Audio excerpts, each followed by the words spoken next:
आज़ादी का अमृत महोत्सव वो जब मुल्क मनाएगा उस समय इंकलाब शब्द भी जेल में जाने के लिए काफ़ी होगा। हम इस दौर में हैं। प्रोफेसर हैनी बाबू, प्रोफेसर साईं बाबा को इस समय अपनी कक्षाओं में होना चाहिए था। जिन पे गुजरती है वो ज़्यादा बेहतर समझते हैं, मगर ये निजी नुकसान से ज़्यादा मैं बतौर समाज का, बतौर राष्ट्र का नुकसान देख रहा हूं। कुछ लोगों को ऐसा लगता है कि इस समय सरकार बीजेपी की है, इसी का विरोध कर लो, देश बच जाएगा, गोया इसके पहले बचा रहा हो। तो इनकी चिंता थी कि अगर ये नहीं होंगे तो कौन होगा। नए नए लोग तैयार हो रहे हैं सर। पहले कोई एक देवता को मानेगा, उसका मंदिर बनवाएगा, तो दूसरा कोई आईआईटी रिटर्न भी आएगा और वो कहेगा नोट पर इनकी तस्वीर लगा दो, इकोनॉमी सुधर जाएगी। नहीं, इसी देश में संभव है कि किसी तड़ी पार के आप वकील हो और फिर कुछ दिन बाद आप चीफ जस्टिस ऑफ इंडिया हो। It's happen only in India. और उसके बाद 4 जज निकले थे, प्रेस कॉन्फ्रेंस किए थे कि लोकतंत्र खतरे में है, हम 20 साल बाद आने वाली पीढ़ियों को क्या जवाब देंगे अगर आज ये प्रेस कॉन्फ्रेंस नहीं किए। उन्हीं में से कोई एक व्यक्ति जाकर राम मंदिर का फैसला सुनाया और अगले दिन राज्यसभा की शपथ ले लिया। इनकलाबी सलाम है और क्रांतिकारी इस्तकबाल पेश करते हैं। यही वो 2 लफ्ज हैं जो बोलने के बाद कहा यह जा रहा है कि आप दंगा भड़काना चाहते हैं और आपको जेल में रखा जाएगा। और सामने भगत सिंह की तस्वीर लगी है, मुझे पता नहीं, हालांकि उस वक्त के हुक्मरानों के लिए भी भगत सिंह चुभते थे, जेल में थे। आज होते तो जाने और क्या होता। आखिरी पत्र लिखते हुए उन्होंने एक उम्मीद की थी कि ये जो शहादत मैं देना चाहता हूं ये इसलिए कि मेरे लहू का एक एक कतरा इंकलाब लाएगा। पता नहीं वो इस बात को बहुत दूर तक नहीं जानते रहे होंगे कि आज़ादी का अमृत महोत्सव वो जब मुल्क मनाएगा उस समय इंकलाब शब्द भी जेल में जाने के लिए काफ़ी होगा।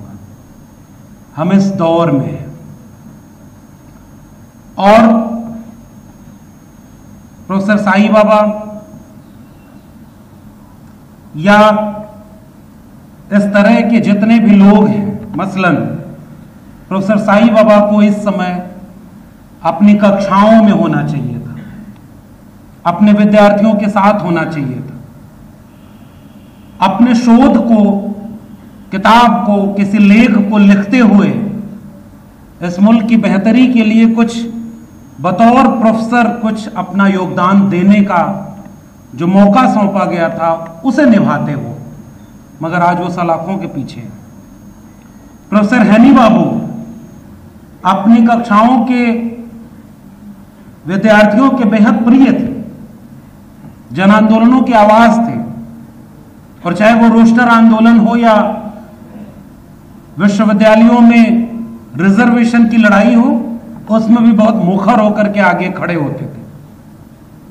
और आज उन तमाम जगहों से हटाकर जेल में बंद कर दिए गए।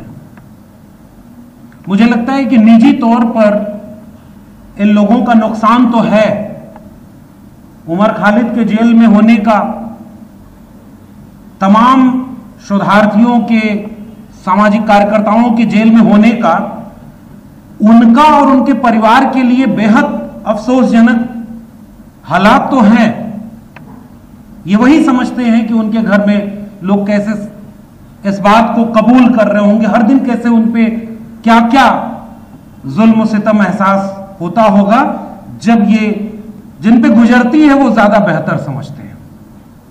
मगर ये निजी नुकसान से ज्यादा मैं बतौर समाज का, बतौर राष्ट्र का नुकसान देख रहा हूं। वो जिन्हें प्रोफेसर, डॉक्टर, इंजीनियर होना चाहिए, वकील होना चाहिए, कैंपस में अपने मुल्क की बेहतरी के लिए डिबेट करता हुआ होना चाहिए, वो सलाखों के पीछे हैं और बहुत से ऐसे लोग जिन्हें सलाखों के पीछे होना चाहिए वो इस मुल्क के हुक्मरान बने बैठे हैं। विडंबना यही है। और अभी जब हम यहां बात कर रहे हैं, उत्तर प्रदेश के एक नेता हैं आजम खान, वो भी खान है, आजम नाम है उनका, तो वो हेट स्पीच के मामले में अब जेल जाने के लिए आज उनको सजा सुनाई जा रही है कि उन्होंने चुनावी भाषण में हेट स्पीच की और एमपी एमएलए कोर्ट ने उन्हें सजा सुनाने की आज ही तारीख दी है।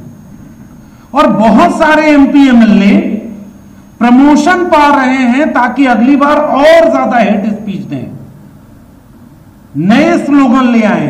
देश के गद्दारों वाला स्लोगन पुराना हो गया, गोली मारो जूता मारो, अब इससे बात नहीं बन रही।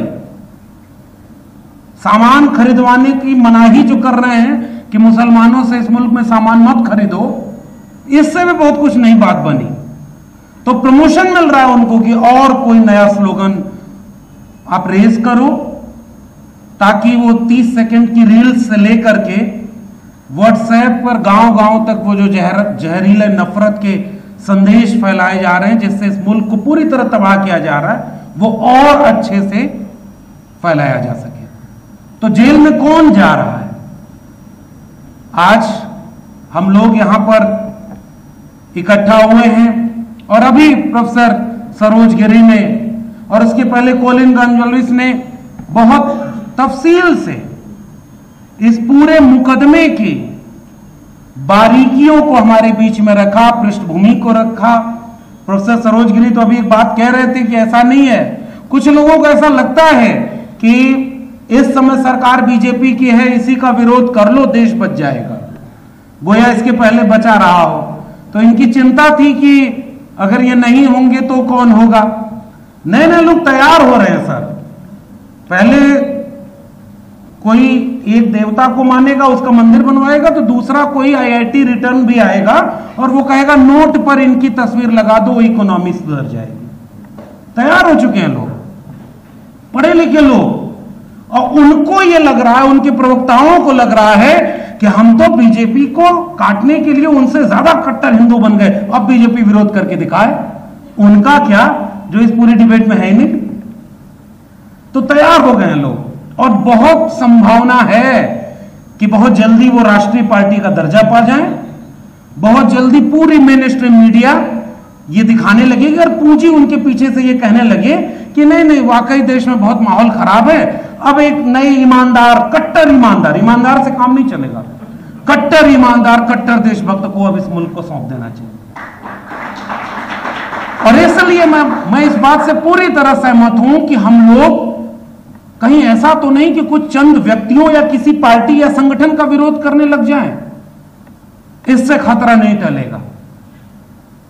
हमें उस प्रवृत्ति का विरोध करना है जिसकी वजह से उस कुर्सी पर जो भी बैठता है वो दलित, पिछड़ा, आदिवासी, मुसलमान, गरीब, कमजोर, मजलूम विरोधी हो जाता है। उस प्रवृत्ति का विरोध अगर नहीं किए तो आज साईं बाबा जेल में, कल कोई और हो। और इसलिए कॉलिन कह रहे थे अभी कि न्यायपालिका, अब क्या हो उस पर बात की जाए। बड़े बड़े जज, बड़े बड़े वकील, पता नहीं इसी देश में संभव है कि किसी तड़ी पार के आप वकील हो और फिर कुछ दिन बाद आप चीफ जस्टिस ऑफ इंडिया हो। It's happen only in India. और उसके बाद 4 जज निकले थे, प्रेस कॉन्फ्रेंस किए थे कि लोकतंत्र खतरे में है, हम 20 साल बाद आने वाली पीढ़ियों को क्या जवाब देंगे अगर आज ये प्रेस कॉन्फ्रेंस नहीं किए।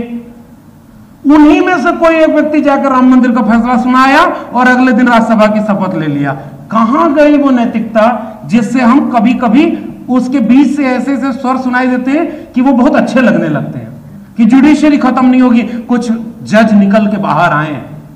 और इस समय क्या हो रहा है, और मतलब सोचिए ना, संस्थाओं को इतना कमजोर कर दिया गया है कि दिन रात टीवी पर बैठकर दंगाई नफरती डिबेट करने वाला एंकर जिस दिन सरकारी प्रवक्ता से एक लाइन पूछ दे उसको वाहवाही मिलने लगती है कि देखो ये कितना अच्छा पत्रकार है।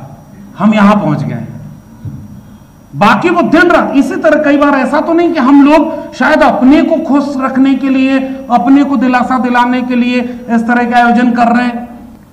और इसलिए मैं उत्तर प्रदेश से लेकर के या देश के कई हाई कोर्ट से लेकर के सुप्रीम कोर्ट के तमाम न्यायाधीशों के सामने एक सवाल रख रहा हूं।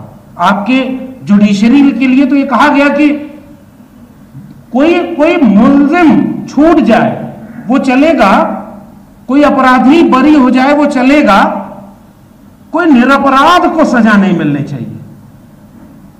न्याय का इस्तकबाल बचा रहे, वो मुझे लगता है कि इस समय वो पूरी तरह खो चुका है। ढेर सारे बेगुनाह कैद हैं। अगर इस बात को जो नहीं समझते, उन्हें इस मुल्क की जेलों में जाकर देख लेना चाहिए, क्योंकि कल जो जेल में थे वो आज हमारे नायक हैं।